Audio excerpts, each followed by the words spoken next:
충성은 성령의 열매 중에 하나입니다. 우리가 요즘 같은 이런 민주주의 사회, 요즘 같은 자유가 보장되는 사회에서 충성을 언급하는 것이 조금은 낯설기도 하지만 오늘 같은 시대에도 충성은 여전히 요구되는 것이고요. 충성은 우리가 다른 말로 번역을 하자면 한결같다 또는 믿음직스럽다, 진실하다, 이런 말로도 번역할 수 있겠습니다. 그러니까 사실상 우리가 오늘을 살면서 충성이라는 말을 잘 쓰지는 않고 우리가 과연 충성을 해야 된다면 누구에게 어떻게 얼마만큼 충성해야 될 것인가 라고 하는 그런 궁금증이 남기는 하지만 분명히 오늘 같은 시대에도 충성은 요구되고요. 충성스러운 사람은 여전히 필요합니다. 우리가 지난주에 지혜 있고 진실한 청지기라고 하는 그런 설교를 함께 들었습니다. 그러니까 지혜 있고 진실한 청지기를 우리가 오늘의 본문으로 표현하자고 한다면 변함없이 충성스러운 사람, 그런 사람으로 표현할 수 있을 것 같습니다. 오늘 우리는 바르실레에 대한 이야기를 해보려고 합니다. 조금은 낯선 인물일지도 모르겠습니다. 왜냐하면 구약의 본문 가운데 오늘 본문에만 주로 나옵니다. 오늘 본문이 끝난 다음에 한 두 번 정도 더 언급이 되긴 하는데요. 설교 마무리에서 잠깐 언급하려고도 하지만 실제로 바르실레라고 하는 사람의 행적은 오늘 한 게 다이고요. 나중에 두 번 정도 더 언급되는 부분은 그냥 오늘의 사건을 기준으로 해서 다시 한번 언급되는, 오늘의 사건을 기리기 위해서 한 번 더 언급되는 그 정도의 수준입니다. 바르실레는 참 좋은 사람이었습니다. 충성된 사람, 오늘 설교 제목도 변함없는 충성의 사람 바르실레라고 했는데요. 참 괜찮은 사람이었습니다.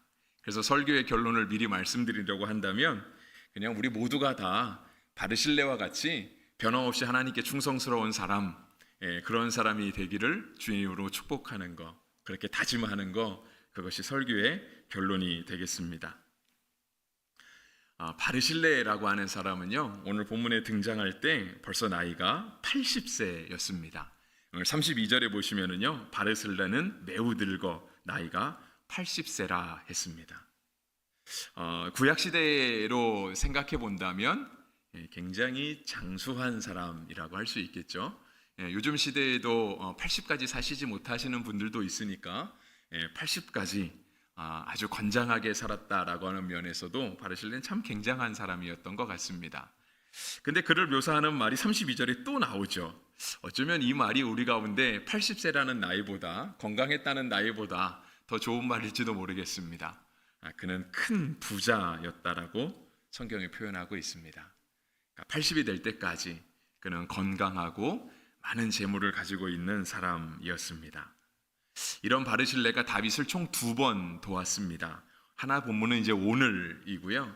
하나는 우리가 19장을 보았는데 17장을 보면 바르실레가 다윗을 돕는 장면이 나와 있습니다. 다윗은 사무엘하 17장에서, 그러니까 바르실레가 처음 다윗을 도왔을 때, 그때 다윗은 굉장히 곤란한 상황이었습니다. 왜냐하면 사무엘하 15장에는 다윗의 아들 압살롬이 다윗을 반역하는 장면이 나와 있거든요. 다윗의 셋째 아들이었습니다. 압살롬. 그도 참 괜찮은 아들이었는데, 참 좋은 아들, 잘생긴 아들이었다고 성경은 기록하고 있는데요. 그렇게 괜찮은 아들이 어느 날 자신을 왕으로 선포하고 많은 지지자들 가운데 왕으로 추대를 받았습니다. 그리고 나서 예루살렘으로 진격해 들어왔죠. 그랬더니 다윗 왕이 다스리던 예루살렘, 온 이스라엘은 이 압살롬을 피해서 도망가야만 했습니다. 그래서 다윗이 많은 사람들과 함께 예루살렘을 버리고 요단강 동편으로 도망가고 있었습니다.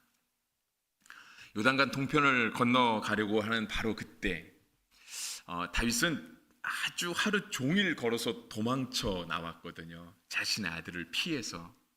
그래서 너무 급하게 도망온 나머지 다윗을 따라오는 사람도 있었고 따라오지 못하는 사람도 있었습니다. 그런데 그렇게 와서 요단강에 이르렀을 때 다윗은 너무 지친 나머지 거기서 하룻밤을 묵어 가려고 했습니다. 왜냐하면 밤새 걸었잖아요. 한참을 걸어서 요단강에 이르렀어요.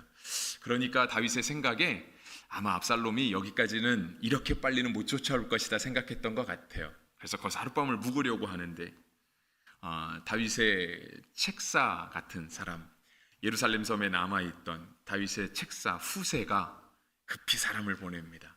여기서 머무르지 말라고, 빨리 건너가야 된다고. 왜냐하면 그때 압살롬이 아히도벨이라고 하는 그 책사의 계략을 따라서 밤에 열심히 쫓아가서 다윗을 죽이려고 했거든요. 다윗만 죽이고 나머지 사람들은 다 다시 잡아서 예루살렘으로 돌아오려고 했습니다. 그러니까 다윗만 치고 나면 나머지 다윗 밑에 사람들은 다 자신을 따를 거라고 생각을 한 것이죠. 이러한 전령이 도착하자마자 다윗은 또 잠깐의 쉴 여를도 없이 또 요단강을 건넜습니다. 이 지도는 제가 오늘 지도 하나 보려고 하는데요. 이따가 보려고 하는데, 네, 요단강을 건너가야 하니 그 당시에 지금처럼 다리가 있었던 거는 아닐 거잖아요. 그러니까 건널 수 있는 방법은 그냥 물속에 들어가는 거예요. 그냥 건너는 거죠. 그러니까 그렇게 힘들게 쫓겨온 다윗 왕과 그 일행이 그 밤에 피곤한 몸을 이끌고 강물 속으로 들어가야 되는 거예요. 그리고 강물 속에 들어가면 당연히 옷이 다 젖지 않겠습니까? 안 그래도 피곤한데 옷이 다 물에 젖으니 옷이 더 무거워졌겠죠. 그리고 나서 가까스로 마하나임이라고 하는 곳에 이르게 되었습니다. 그랬더니 그 마하나임에 이 오늘 본문에 등장하는 바르실레가 나타났습니다. 바르실레가 나타나서 다윗을 도와주었습니다. 그 본문을 사무엘하 17장 27절부터 29절 말씀까지 제가 조금 빠르게 읽어드리겠습니다.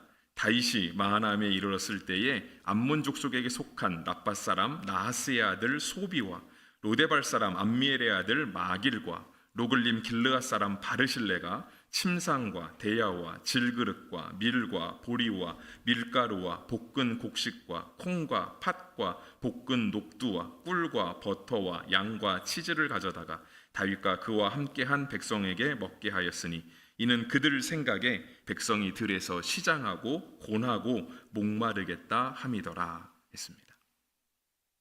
정말 많이 갖고 왔죠, 그죠? 정말 많이 갖고 왔는데 이 바르실레가 이렇게 많은 것을 갖고 올 때 그가 정말 큰 부자여서, 오늘 32절에 큰 부자라고 했잖아요. 그가 정말 큰 부자여서 이렇게 많이 갖고 올 수 있었던 것만은 아니었습니다. 물론 부자였으니까 갖고 올 수도 있었겠지만 바르실레의 마음 가운데는요, 우리가 좀 전에 본 말씀 17장 29절 끝에서 보면 바르실레가 어떻게 생각을 했냐면 이는 그들 생각에 백성이 들에서 시장하고 곤하고 목마르겠다 함이었더라 했습니다. 바르실레가 다윗의 일행을 생각한 거예요. 다윗의 그 많은 일행들을 생각하고 그 밤에 피곤한 몸을 이끌고 요단강을 건너야 하는 그러한 다윗의 일행을 그가 생각하고요, 이 많은 걸 들고 왔어요. 음식을 들고 온 거는요 그래도 조금 이해가 되는 것 같아요. 그런데 저는 이 처음에 우리 17장 좀 전에 본 말씀에 보면은요, 바르실레가 들고 온 가장 첫 번째 것이 뭐냐면은요 17장 28절에 있거든요. 제일 먼저 뭘 갖고 왔냐면 침상을 가지고 왔다고 적혀 있어요. 침상, 침대를 갖고 온 거죠. 잠자리를 들고 온 거예요. 왕이 피곤할까봐, 왕과 한 백성이 피곤할까봐 그가 쉴 수 있는 처소를, 그가 편히 누워 잘 수 있는 그런 침상을 들고 왔다라고 하는 겁니다. 여러분, 바르실레가 큰 부자였거든요. 물론 나이는 많았습니다. 나이가 많을 동안 큰 부자였으니까 그는 아마 그의 평생에 일정의 세를 누리고 살았을 것 같아요. 아마 권세가 조금 있었을 것 같아요. 예루살렘과는 조금 거리가 떨어져 있고 예루살렘과는 요단 동편 땅이기는 하지만 그래도 그 지역 안에서는 어느 정도 자리매김을 한 그런 인물이었을 것 같아요. 그런 인물이 지금 예루살렘에서 정변이 일어난 걸 들은 거죠. 다윗 왕이 쫓겨온다는 소식을 들은 거예요. 그의 아들 압살롬이 왕으로 선포하고 예루살렘을 장악했다라는 소식을 듣게 된 거예요. 바르실레가 어느 정도의 일정 세를 유지하고 권력을 누리는 사람인데, 큰 부자인데, 이러한 정국 속에서 누구에게 붙어야 할까요? 다윗은 나이가 많아서 정권을 잃어버리고 아들에게 쫓겨가는 사람이고요. 자신이 침상도 준비하지 않고 먹을 것도 준비하지 않으면 그냥 젖은 몸을 가지고 마하나임에 머무를 수밖에 없는 처지이고요. 그의 아들 압살롬은 새롭게 부각하고 있는 젊고 힘센 군주였어요. 바르실레가 돈이 많아요. 누구에게 붙어야 이 부가 보장이 될까요? 자신의 미래가 보장이 될까요? 우리가 생각하기엔 그죠? 압살롬이 조금 더 낫지 않겠습니까? 정권을 잃어버리고 도망가는 다윗보단 예루살렘을 장악한 젊은 군주에게 잘 보이는 게 어쩌면 바르실레가 살아갈 수 있는 가장 좋은 확실한 미래의 보장책 아니었을까요? 바르실레가 압살롬을 돕지 않습니다. 다윗 왕이 요단강을 건너고 마하나임에 들어왔다는 소식을 듣고 나서요, 그가 그 많은 것들을 정말 바리바리 들고 가는 거예요. 침상까지 들고 가는 거예요. 그리고 다윗을 돕는 거예요. 그가 다윗을 도왔던 이유는요, 그는 다윗이라고 하는 한 사람, 그러니까 자신이 지금까지 나이 80 먹도록 충성했던 자신의 왕을 도왔다기보다는, 물론 그 의미도 있었겠죠. 왕을 도운 의미도 있었을 거예요. 그런데 이 바르실레가 이 다윗 왕에게 변함없는 충성을 보여준 것은요, 그는 다윗이 하나님의 택하신 사람, 하나님의 기름 부은 사람이라는 사실을 알았기 때문에 그는 다윗을 도왔던 거예요. 여러분, 우리가 압살롬에 대해서 알고 있잖아요. 압살롬은 우리 성경 지식을 조금 더 이렇게 더듬어 보시면 좋겠습니다. 사무엘상으로 좀 넘어가고 더듬어 넘어가다 보면은요, 압살롬은 다윗의 세 번째 아들이었고요. 그에게는 위로 형이 두 명이 있었습니다. 큰 아들, 가장 큰 형은 암논이었고요. 둘째는 길르압이었습니다. 길르압이라고 하는 아들은요, 성경에 거의 한 번 정도밖에 언급이 안 됩니다. 다윗의 아들로서 아마 크게 뭐 이렇게 욕심이 없었던 것 같고요. 아니면 뭐 일찍 죽었는지, 아니면 뭐 그 다윗의 왕 황실 안에서 큰 역할을 하지 않았는지 길르압에 대한 얘기는 거의 없습니다. 근데 이제 암논이라고 하는 이 큰 아들, 이 아들도 괜찮은, 원래 장자계승 아니겠습니까? 그런데 이제 내용을 다 좀 생략하고 나서라도요, 이 암논이 이 압살롬의 동생을 강제로 취하는 사건이 벌어져요. 강제로 취하고, 그리고 아내로 삼지 않고 버리거든요. 여기에 압살롬이 분노하게 돼요. 앙심을 품어요. 내가 언젠가 저 복수를 하겠다라고 끝까지 마음에 품고 있고요. 시간이 일정 시간 지난 다음에 사람들의 기억 속에서 이러한 사건이 다 잊혀지고 있을 때 압살롬은 이 사건을 잊지 않아요. 그리고 자신의 형제들, 이복 형제들이 많죠. 왜냐하면 다윗은 왕이어서 아내들이 후궁들이 많았으니까 그 후궁들에서 난 모든 이복 형제들을 한 자리에 다 모아서 잔치를 벌려요. 그리고 한참 먹고 마시고 취할 때쯤 해서 자신의 마음속에 있었던 그 복수애를 드러냅니다. 그래서 암논을 죽여요. 물론 잘못은 암논이 했습니다. 암논이 했어요. 하지만 왕의 아들이잖아요. 왕의 아들. 왕의 아들이란 얘기는 적어도 왕이 될 만한 교육을 받은 사람, 그래도 저 사람이 혹시 왕이 될지 모르니 저 사람이 왕이 된다는 가정을 하고 저 사람을 교육해야 되는 거잖아요. 그렇게 교육을 받은 사람이 아무리 고대 시대라 할지라도 정당한 재판 없이 사람을 죽인다고 하는 것은 분명 잘못된 일입니다. 정의로운 사람이라면, 그리고 자신이 아무리 억울해도 암논을 처벌하는 부분에 있어서 재판을 해야죠. 법을 통해야 되는 거예요. 근데 그거를 마음에 품고요, 계속해서 가지고 가는 거예요. 복수에 그 마음을 다 팔려서 형제들이 취하고 잔치를 즐기고 있을 때 그때 아랫 사람들을 시켜서 암논을 죽였어요. 그리고 나서 다윗은 한참 시간이 또 지난 다음에 헤브론이라고 하는 곳에서 자신의 추종자들과 함께 자신이 스스로 왕이 됨을 선포합니다. 그리고 나서 이 헤브론에서 왕이 되었다는 소식을 듣고 예루살렘에 있던 다윗은 피난길에 오르게 되는 거죠. 그것이 우리가 계속해서 보고 있는 이야기이고요. 근데 헤브론에서 왕이 된 압살롬이 결국은 갈 곳은 예루살렘 아니겠습니까? 예루살렘에 들어갔어요. 예루살렘에 진격했습니다. 개선장군처럼 자신이 아버지의 왕자를 빼앗고 자신이 앉았습니다. 그랬더니 주변에 있는 책사들이 자꾸 압살롬에게 조언을 하는 거죠. 그 조언은 무엇이냐면 선대의 후궁을 취해라, 그것입니다. 아버지의 후궁을 당신이 다 가져라 이것이죠. 그래서 내가 이제 실세인 것을, 선대 왕은 아무런 힘이 없고 내가 그 선대 왕의 부인들까지도 차지할 수 있는 권력자가 되었다라는 사실을 만천하에 보여줘라. 그래서 압살롬이 다윗의 후궁들과 백주 대낮에 동침을 하는 사건이 벌어집니다. 이게 있을 수 없는 일이잖아요. 그런 사람이 왕이 됐다. 과연 그 사람이 하나님이 기름 부은 왕이었을까요? 그 사람이 정말 하나님이 압살롬, 야 정말 너가 왕이 돼야 되겠다. 다윗은 이제 힘없고 늙었으니 압살롬 너가 어떻게 해서라도 왕이 되어야 되겠다라고 하는 그런 하나님의 뜻이 그러한 압살롬에게 있었겠습니까? 그랬을 리는 없죠. 하나님이 기름 부은 사람은요 그렇게 할 수가 없는 거예요. 바르실레는요 지금 그거를 보고 있는 거예요. 바르실레는 물론 다윗 왕 밑에서 그가 평생을 살아왔고 다윗에게 충성하기도 했지만 정권이 바뀐 이때에 그도 생각하는 머리가 있는데 내가 어디부터야 나의 부를 보장하고 나의 아들들도 잘 되고 나의 권세를 누릴 건가. 그가 계산이 어두운 사람이 아닌데 그가 압살롬에게 붙지 않는 거예요. 압살롬을 따르지 않는 거예요. 그는 하나님께 기름 부음 받은 사람. 비록 지금은 힘없이 쫓겨나서 쫄딱 젖은 그런 마치 쥐 같은 그런 모습이지만 그가 하나님이 택한 사람이라는 사실을 알았거든요. 그래서 그는 하나님의 사람을 향해서 변함없는 충성을 보여준 거예요. 변함없는 신실함들을 그가 보여주었던 것이죠.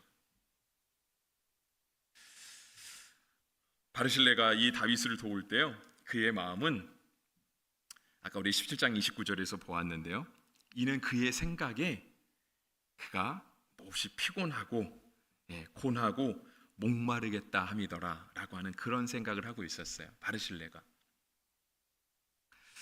우리가 생각해 보면 바르실레가 그냥 가서 왕을 도와준 거잖아요. 그러면 어쩌면 그건 충성이라기보다는 그냥 뭐 가서 불쌍한 사람 하나 도와준 거 아닌가라고 생각할 수도 있을 것 같아요. 힘없는 왕, 그냥 힘없는 사람 도와준 것 아닌가 생각할 수도 있겠지만 성경은 구약이나 신약이나 계속해서 흘러가는 메시지가 그거 같아요. 이웃을 향해서 사랑을 베푸는 것, 어려움에 처한 사람을 향해 따뜻한 손길을 베푸는 것, 그것을 하나님은요 아주 하나님을 향한 변함없는 사랑과 충성이라고 하나님이 받아주세요. 그러니까 바르실레가 지금 다윗을 도와준 것은 어떤 사람의 시각에 따라서는 그거는 충성이라고 말하기는 어렵지 않을까요? 그냥 뭐 도움을 베푼 거, 호의를 베푼 것 아니겠습니까? 라고 말할 수 있겠지만 그는 하나님의 사람을 향해서 긍휼을 베푼 것이었거든요. 따뜻한 마음을 베풀어 주었던 거예요. 근데 그거를 하나님은 하나님을 향한 충성이라고, 하나님을 향한 변함없는 신앙의 고백이라고 하나님은 받아주세요. 우리가 이것을 잘 볼 수 있는 데가 마태복음 25장이죠. 양과 염소의 비유. 예수님께서 다시 오셔서 심판자로서 양과 염소를 나누시잖아요. 양과 염소를 나누시는 기준이 바로 그거 아니겠습니까? 너희가 나한테 먹을 것도 주지 않았고 입을 것도 주지 않았고 내가 감옥에 갇혔을 때 너희가 나를 한 번도 찾아오지도 않았고. 양에 속한 사람들은 주님 언제 주님이 배고프신 적이 있습니까? 주님이 언제 목마르신 적이 있습니까? 주님이 언제 감옥에 갇히신 적이 있습니까? 저는 그런 주님을 본 적이 없습니다. 그랬더니 주님이 얘기하시는 게 뭐죠? 여기 지극히 작은 자 하나에게 한 것이 곧 나에게 한 것이다. 염소에 해당하는 사람들은요 똑같이 얘기해요. 주님, 저는 주님이 배고픈 거 본 적 없습니다. 주님이 옥에 갇힌 거 본 적이 없습니다. 내가 봤으면 주님이 도와줬을 건데 주님 한 번도 그렇게 안 하기 때문에 제가 주님을 도와드리지 못했습니다. 주님의 말씀은 여기 지극히 작은 자 하나에게 하지 아니한 것이 곧 나에게 하지 아니한 것이다 했어요. 성경을 그대로 읽어드리면 마태복음 25장 40절이에요. 임금이 대답하여 이르되 내가 진실로 너희에게 이르노니 너희가 여기 내 형제 중 지극히 작은 자 하나에게 한 것이 곧 내게 한 것이니라 하시고, 또 반대의 사람들을 향해서는 45절에서 말씀하십니다. 이에 임금이 대답하여 이르시되 내가 진실로 너희에게 이르노니 이 지극히 작은 자 하나에게 하지 아니한 것이 곧 내게 하지 아니한 것이나 하시니니 되어 있어요. 사람을 향한 그런 따뜻한 마음을요, 충성스러운 마음을 하나님은 하나님을 향한 따뜻한 마음, 하나님을 향한 충성이라고 여겨주시는 거예요. 제가 여기서 지도를 하나 보려고 그래요.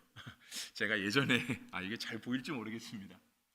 예전에 교육부 할 때는 성경의 지도 나오면 제가 반드시 지도를 보여주겠다는 약속을 이제 열심히 보여줬거든요. 근데 이제 어른들 설교하면서는 잘 못 보여주겠더라고요. 안 그래도 설교가 길어지기도 하고. 제가 이제 보여주려고 하는 이유는요, 이 바르실레가 진짜 얼만큼 대단한 사람이었는가를 조금 더 부각시키기 위해서요. 여러분 그림에 보시면 예루살렘, 그러니까 이스라엘 땅은 그러니까 이쪽으로 가면 빛이 잘 안 보이시죠? 이쪽에 점 찍힌 데가 지중해입니다. 지중해. 이쪽은 바닷가고요. 저 위에 있는 갈릴리 바다와 사해 바다를 두 개를 연결하는 이 요단강이 하나 있습니다. 아마 이렇게 뻗어나가는 강은 여기는 안 적혀있지만 이렇게 야복강도, 야곱이 씨름했던 야복강도 이 요단강의 동편으로 향하는 지류 중에 하나가 바로 야복강입니다. 근데 이제 뭐 그런 강까지는 안 알아본다 할지라도 저 위에 있는 갈릴리 호수죠, 그죠? 실은 갈릴리 바다 호수 밑에 있는 사해 바다를 연결하는 이 요단강이 있습니다. 예루살렘은 여기 있죠. 여기 별 표시된 데가 예루살렘 되어 있는데요. 여기가 이제 다윗이 나라를 다스리던 곳이겠죠. 그리고 압살롬이 왕이 된 곳은 제가 이제 성경 지도를 인터넷에서 여러 군데 찾았는데 제 입맛에 가장 드는 게 이거였는데 완벽하진 않아요. 하나 지명이 빠져 있는데 지명을 어디를 보면 좋냐면 아마 대강 이 예루살렘에서 밑으로 한 30km 정도, 한 대강 한 요쯤 될 것 같아요. 이 사이의 중간쯤 정도 되는 위치가 헤브론입니다. 헤브론. 그러니까 압살롬이 왕으로 자신이 선포한데, 그러니까 이 중간쯤, 그러니까 예루살렘에서부터 한 30km 남쪽에서 압살롬이 스스로 왕이 된 것을 선포했기 때문에 여기서부터 예루살렘까지 올라오는 시간이 걸렸던 거죠. 그리고 이 30km를 걸어오는 시간 동안 예루살렘에서 다윗은 요단강 건너서 요단 동편 땅으로 도망가게 됩니다. 도망가게 되는데 도망갔던 위치가 어디냐면 여기 마하나임입니다. 마하나임. 꽤 멀리 갔죠, 그죠? 정말 멀리 갔습니다. 대강 제가 정확한 거리는 알 수 없지만 아무리 직선 거리로 최소한을 따져도 50km 이상 됩니다. 그러니까 아마 실제로 걸어가는 거리로만 따지면 못해도 한 80km에서 100km까지도 나왔을 수 있어요. 우리도 내비 찍고 가는데 내비 딱 찍어보면 거리는 뭐 10km밖에 안 된다 그러는데 내비 찍어보면 20km 안 온 경우 있잖아요. 실제 도로가 그렇게 되어 있으니까. 다윗이 고생해서 간 것도 있긴 하지만 여기까지 다윗이 갔을 때요, 여러분 오늘 보면 17장에 보면 나와 있는데 17장 27절에 보시면 마하나임에 도망 온 다윗을 돕기 위해서요 총 3명의 사람이 등장합니다. 처음엔 랍밧 사람, 그 다음에 저기 위에 로데발 사람, 그 다음에 이 로글림에 사는 사람이 바로 바르실레입니다. 로글림에서부터 마하나임까지 내려왔거든요. 요 거리도 못해도 한 40km는 됩니다. 제가 요 지도를 보여드리는 이유는요, 아까 제가 바르실레가 대단한 사람이라고 그랬잖아요. 자신이 침상과 그 많은 물건을 싸들고 도우러 가는 거예요, 다윗을. 근데 걸어간 거리가 심리 4km가 아니에요. 여러분 심리만 가서 내가 도와주는 것도 힘들어 못 가잖아요. 발병나서 못 가는 거가 심리 아닙니까? 저 먼 거리를 내려와요. 저 먼 거리를. 마하나임까지 왔다라는 이 정말 바르실레의 마음은 정말 굉장한 마음이었던 거예요.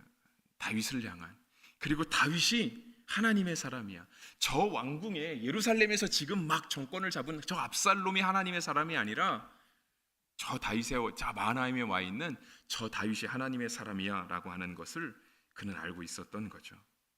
이게 단순히 이웃에게 봉사해야 되겠다, 내가 이웃을 잘 섬겨야 되겠다, 내가 이웃을 사랑해야 되겠다는 마음만 가지고는요 저 거리를 가기가 쉽지 않아요. 근데 왜 그렇게 이웃을 사랑하는 마음을 하나님이 하나님을 향한 마음이라고 받아주실까요? 그렇죠. 저 거리는 사람을 위해서는 갈 수 없는 거리거든요. 신앙이 있으니까 갈 수 있는 거예요. 하나님을 사랑하니까 그러니까 갈 수 있는 거예요. 그러니까 이 다윗을 돕는 이 바르실레의 마음을 하나님이 하나님을 향한 충성이라고, 하나님을 향한 마음이라고 받아들여 주신 것이죠. 바르실레의 모습을 한 가지만 더 살펴보려고 합니다. 그래서 이제 이 사건이 다 끝났어요. 이제 다 끝나고요. 압살롬의 반역이 이제 진압이 됐습니다. 진압이 되고 다윗이 다시 이제 예루살렘으로 다시 환궁하게 됩니다. 이제 돌아가게 되죠. 이제 오늘이 돌아가는 장면이에요. 오늘이 돌아가는 장면인데 31절에 그러죠. 길르앗 사람 바르실레가 왕이 요단을 건너가게 하려고 로글림에서 내려와 함께 요단에 이르니, 아까 저 위에는 로글림에서 또 내려와서 요단강, 이제 요단강까지 온 것입니다. 그 거리도 만만치 않겠죠, 그죠? 그 거리를 내려왔어요. 그랬더니 이제 왕이 얘기해요. 33절, 왕이 바르실레에게 이르되 너는 나와 함께 건너가자. 예루살렘에서 내가 너를 공개하리라. 이제는 다윗이요, 내가 다시 정권을 회복하고 내가 예루살렘으로 가니까 같이 가자. 내가 예루살렘에 가면 이제는 너가 나를 도와줬던 것처럼, 공개했던 것처럼 내가 너를 공개하겠다. 그 말은 내가 너의 인생을 책임지겠다라는 뜻 아니겠습니까? 다시 회복된 이 이스라엘 정권 아래서, 이스라엘 나라 안에서 내가 너를 크게 쓰겠다, 너의 후대를 다 봐주겠다라고 하는 그러한 약속이죠. 근데 바르실레가 대답해요. 34절, 바르실레가 왕께 아뢰되 내 생명의 날이 얼마나 있사옵기에 어찌 왕과 함께 예루살렘으로 올라가리이까? 내 나이가 이제 80세라 어떻게 좋고 흉한 것을 분간할 수 있사오며 음식의 맛을 알 수 있사오리이까? 이 종이 어떻게 다시 노래하는 남자나 여인의 소리를 알아들을 수 있사오리이까? 어찌하여 종이 내 주 왕께 아직도 누를 끼치리이까? 바르실레는요, 자신의 한계를 알았어요. 자신의 위치를 알았어요. 저 먼 거리를 음식을 들고 내려왔으니까 아직은 건강이 괜찮은 것 같기는 해요. 하지만 바르실레는 자기 위치를 알았죠. 자기는 그럴 사람은 아니라는 걸 알았던 거예요. 당장은 가서 힘이 될 수는 있을지 모르겠지만 바르실레가 곧 가서 금방 힘들어지는 때가 오지 않겠습니까? 그가 다윗에게 큰 힘이 되지 못하고 오히려 다윗의 짐이 되는 그런 시대가 금방 올 거를 그도 알았던 것 같아요. 그래서 자신의 위치를 잘 아는 것이 충성의 참된 모습입니다. 우리가 지난주에도 지혜롭고 진실한 청지기를 할 때 지혜롭고 진실한 청지기에 아주 간단하게 살펴보면서 그랬잖아요. 지혜롭고 진실한 청지기, 첫 번째, 자기가 맡은 사명이 무엇인지 아는 사람이다. 왜냐하면 주인이 그 청지기에게 그 집에 있는 종들을 맡기잖아요. 내가 이 집의 종들을 맡고 있다라고 하는 내 사명을 분명히 알아야 청지기가 지혜롭고 진실하게 일을 감당할 수 있는 거죠. 바르실레도 자신의 위치를 알았어요. 자신의 한계도 알았고요. 충성은 자신의 위치를 아는 거예요. 여러분, 우리가 그죠? 우리는 요즘 충성의 대상이 적어도 사람에게는 없잖아요, 그죠? 사람에게는 없죠. 우리의 충성의 대상은 누구일까요? 두말하지 않아도 하나님이지 않겠습니까? 하나님 앞에서 내 위치를 아는 거예요. 하나님 앞에서 내가 어떤 건지를 아는 거예요. 하나님 앞에 내가 서 있다, 하나님 앞에 내가 존재한다라는 사실을 알면 웬만해서는 쉽게 교만하기 어렵습니다. 하나님 앞에서 서 있는 나 자신을 발견하게 되면, 특별히 요즘처럼 사순절 기간을 보낼 때 정말 예수님이 그 하늘 보좌를 버리기 위해서 나 같은 사람 하나 구원하시기 위해서 예수님이 십자가를 지셨다라는 생각을 하면 우리는 하나님 앞에서 쉽게 자신을 드러내기 어려워요. 바르실레는 자신을 드러내려 하지 않았어요. 자신의 위치를 알았거든요.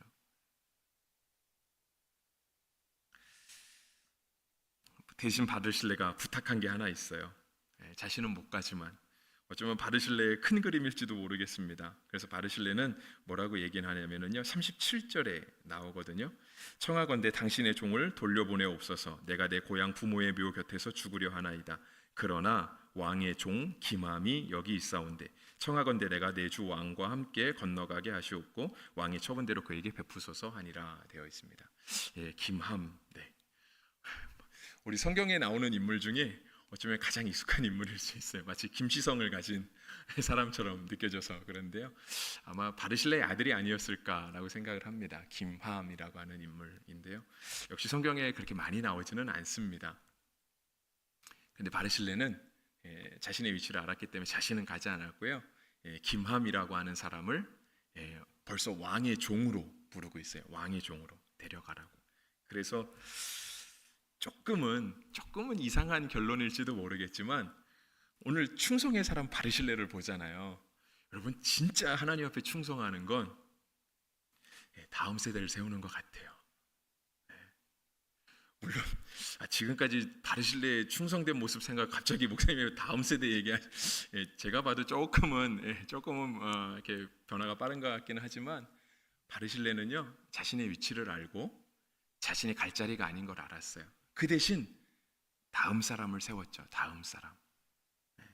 우리가 정말 하나님 앞에 충성할 때 오늘 우리 가운데 나올 수 있는 모습은 맞아요. 다음 사람을 세워주는 거, 다음 세대를 세워주는 거, 그것이 충성의 또 다른 참된 모습이 아닌가 생각합니다. 디모데후서 2장 1절 2절 말씀이거든요. 읽어드리면 이와 같습니다. 내 아들아, 그러므로 너는 그리스도 예수 안에 있는 은혜 안에서 강하고 또 내가 많은 증인 앞에서 내게 들은 바를 충성된 사람들에게 부탁하라. 그들이 또 다른 사람들을 가르칠 수 있으리라. 바울이 자신의 영적인 아들 디모데를 향해서 얘기하는 거예요. 내 아들아, 너가 먼저 그리스도 예수 안에 있는 은혜 안에서 강하고 그 다음에는 너가 들은 것, 보고 배운 것, 그것을 다른 사람들에게 부탁해라. 그러면 그들이 또 다음 사람을 가르치게 될 것이다 라고 얘기를 하죠. 네, 설교 마무리하겠습니다. 바르실레는 다윗의 참 좋은 신하였던 것 같습니다.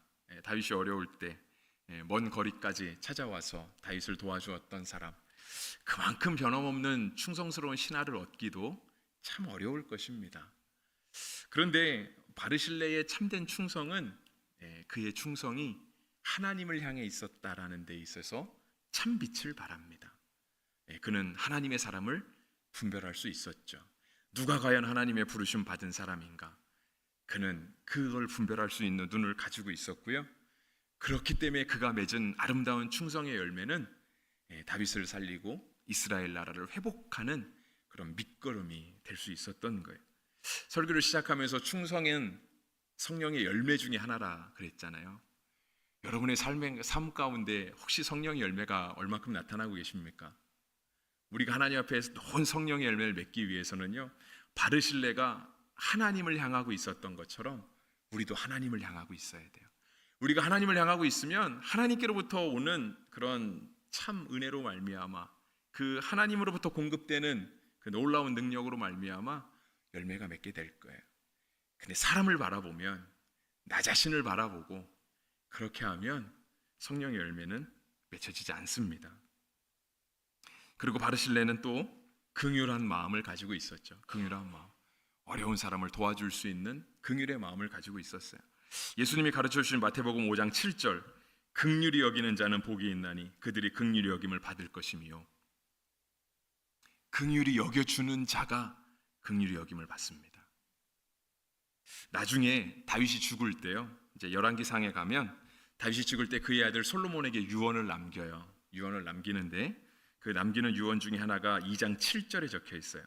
마땅히 길르앗 바르실레의 아들들에게 은총을 베풀어 그들이 내 상에서 먹는 자 중에 참여하게 하라. 내가 내 형 압살롬의 낯을 피하여 도망할 때에 그들이 내게 나왔느니라. 다윗은 마지막 숨을 거둘 때 솔로몬을 향해 바르실레의 사람들을 챙겨라. 너가 먹는 밥상에서 그들이 함께 밥을 먹을 수 있게 해줘라 라고 하면서 정말 그는 긍휼히 여김을 받는 사람이 되었습니다.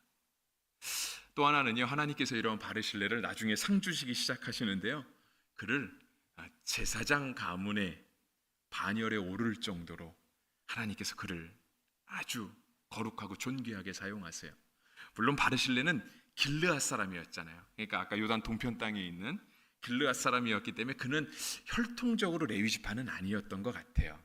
그러니까 그는 혈통적으로 내려오는 레위 지파의 제사장 가문에는 들어갈 수 없었죠. 왜냐면 이제 혈통이 레위 지파가 아니니까. 그런데 나중에 느헤미야에 보면은요, 제사장 가문 중에 바르실레 가문이 나옵니다. 바르실레의 가족들이 나와요. 근데 그것은 그 레위 지파 한 사람이 아마 그 바르실레의 딸을 아내로 맞이했던 것 같아요. 아내로 맞이하고 나서 자신의 집안을 바르실레의 집안이다라고 그런 처갓집의 이름을 써서 자신의 집의 이름을 바꿔요. 그래서 느헤미야에 보면은 7장 63절에 제사장 중에는 호바야 자손과 학고스 자손과 바르실레 자손이니 바르실레는 길르앗 사람 바르실레의 딸 중에 하나로 아내를 삼고 바르실레의 이름으로 불린 자라. 그의 이름이 얼마나 존귀했는지 알 수 있죠, 그죠? 우리가 위대한 사람의 이름은 빌리잖아요. 빌려와서 쓰잖아요. 바르실레의 이름이 하나님 앞에 예배하는 그런 제사장 가문에도 들어갈 수 있을 정도로 그렇게 존귀한 이름이 되었죠. 하나님이 갚아주신 거예요. 하나님이 도와주신 거죠. 충성스러운 이야기는 늘 우리 가운데 감동을 줍니다. 늘 본받고 싶기도 하고 좋죠. 그런데 꼭 충성한다는 것 자체가 복음을 전하다 순교해야만 충성하는 것은 아니잖아요, 그죠? 요즘은 뭐 복음을 전하다 순교하는 그런 시대가 아니기 때문에 우리가 맺을 수 있는 충성의 열매는 그런 열매는 분명 아닐 것입니다. 그런데 바르실레가 보여준 충성의 모습은요, 어떠한 상황에도, 심지어 나라가 뒤집어지는 상황에도 하나님을 바라보는 것, 그것이 충성이었습니다. 그리고 곤고한 이웃, 어려운 이웃을 도울 수 있는 모습이 바로 충성의 모습이었고요. 그다음에 자신의 위치를 깨닫고 다음 세대를 세워주는 사람, 그런 사람이 바로 하나님 앞에 충성스러운 사람이었습니다. 하나님이 그 충성의 사람을 갚아주시기 시작하시는데 긍휼히 여김을 받게 하시고 하나님께서 그를 존귀하게 하시는 놀라운 은혜를 베풀어 주십니다. 설교의 결론은 아까도 말씀드렸죠. 우리도 바르실레와 같이 변함없이 충성된 사람 되는 것, 그 은혜가 있기를 주의 이름으로 축복합니다.